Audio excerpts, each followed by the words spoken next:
আপনি যদি ভেবে থাকেন রেডিওর আবিষ্কারক মার্কনি, তবে শুনে রাখুন এর অনেক আগেই এক বাঙালি বিজ্ঞানী ৭৫ ফুট দূর থেকে ঘন্টা বাজিয়েছিলেন বেতার তরঙ্গে। ১৮৯৫ সালে কলকাতায় আচার্য জগদীশচন্দ্র বসু বেতার তরঙ্গ ব্যবহার প্রমাণ করে দিয়েছিলেন। কোনো তার ছাড়াই বাজিয়ে দিয়েছিলেন ঘন্টা। তখনও মার্কনি জানতোই না যে এটা খায় না মাথায় দেয়। এদিকে লন্ডন সভায় জগদীশচন্দ্র বসু প্রমাণ করে দিলেন রেডিও সম্ভব, কিন্তু নিজের গবেষণার পেটেন্ট তিনি নেননি।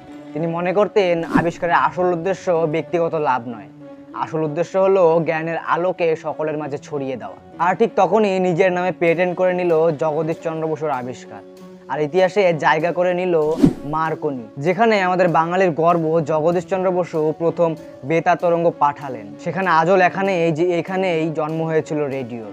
তাই প্রশ্ন একটাই, ভবিষ্যৎ প্রজন্মকে কি শেখানো উচিত, মার্কনি নাকি আমাদের গর্ব আচার্য জগদীশচন্দ্র বসু? নির্বাচন আপনার, ইতিহাসও আপনার হাতে। কারণ আমার একা বলায় হয়তো কোনো কিছুই বদলাবে না, কিন্তু আমাদের এক একজনের বলায় অনেক কিছুই বদলাতে পারে।